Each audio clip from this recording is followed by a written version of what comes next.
بسم اللہ الرحمن الرحیم نحمده ونصلی علی رسولہ الکریم اما بعد فاعوذ باللہ من الشیطان الرجیم بسم اللہ الرحمن الرحیم وَلَقَدْ كَرَّمْنَا بَنِي آدم قال اللہ تعالی فی القرآن المجید۔ سامعین کرام، آج بہت ہی اہم ٹاپک لے کر کے ہم آپ کی خدمت میں حاضر ہوئے ہیں۔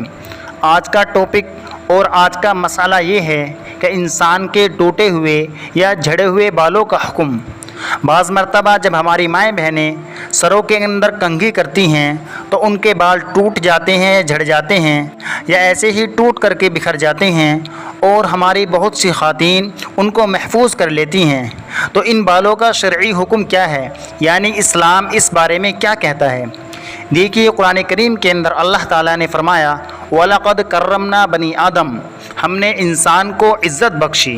اللہ تعالیٰ نے انسان کو قابل عظمت اور قابل عزت بنایا ہے، یعنی انسان اپنے تمام اجزاء کے ساتھ، چاہے اس کا سر ہو، اس کے ہاتھ ہو، اس کے پیر ہو، اس کی باڈی کا کوئی بھی پارٹ ہو، انسان پورے کا پورا قابل تعظیم ہے۔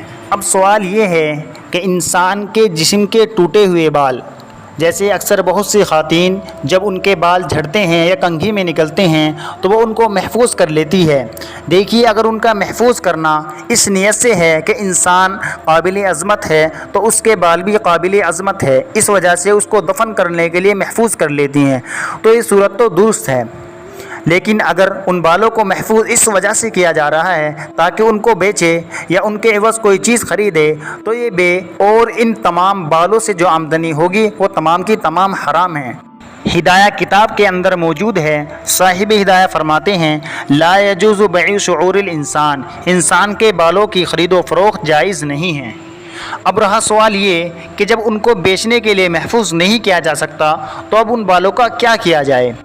دیکھیے، اس کا تعلق ہے ادب سے، حیا سے اس کا تعلق ہے کہ حیا کے زیادہ قریب کیا ہے کہ انسان کے بالوں کا کیا کیا جائے۔ حرام حلال سے اس کا تعلق نہیں ہے بلکہ ادب سے اس کا تعلق ہے۔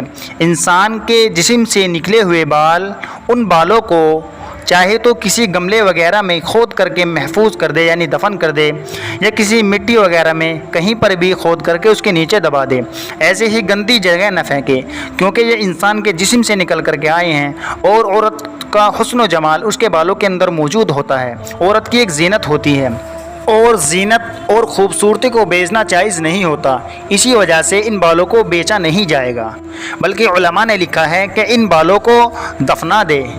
دفنانے کا حکم اس وجہ سے دیا جاتا ہے کیونکہ عام طور پر جادو ٹونا وغیرہ جو ہوتا ہے وہ بالوں ہی پر ہوتا ہے، چاہے وہ مرد کے بال ہوں چاہے وہ عورت کے بال ہوں۔ خود حضور صلی اللہ علیہ وسلم پر بھی جادو کا جو اثر ہوا تھا وہ بالوں ہی کے ذریعے ہوا تھا، اس لیے بالوں کو ادھر ادھر پھینکنے سے پرہیز کرے۔ اس کا دوسرا نقصان یہ ہے کہ جب ہم ان بالوں کو ایسے ہی بیچنے والوں کو بیچ دیتے ہیں اور وہ جب فیری والوں کے یا جو اس کو کام میں لاتے ہیں ان کے ہاتھ لگ جاتے ہیں تو وہ اپنے ہنر کے ذریعے ان بالوں کی وگ بناتے ہیں اور نقلی بال تیار کرتے ہیں یا مصنوعی بال بناتے ہیں جو عام طور پر فلموں وغیرہ یا ڈراموں میں عام طور پر استعمال کیے جاتے ہیں۔ اور اس سلسلے میں بخاری اور مسلم شریف کے اندر حدیث ہے لعن اللہ الواصلۃ والمستوصلۃ، اللہ تعالیٰ نے بال لگانے والی اور بال لگوانے والی دونوں پر لعنت فرمائی ہے جو انسانوں کے بال لگاتی ہیں۔ اللہ تعالیٰ ہم سبھی کی حفاظت فرمائے اور اللہ تعالیٰ دین اسلام کی صحیح سمجھ ہم سبھی کو نصیب فرمائے، آمین یا رب العالمین۔ مزید اسلامک معلومات کے لیے ہمارے یوٹیوب چینل اسلامک معلومات کو سبسکرائب ضرور کریں۔ شکریہ۔ السلام علیکم ورحمۃ اللہ وبرکاتہ۔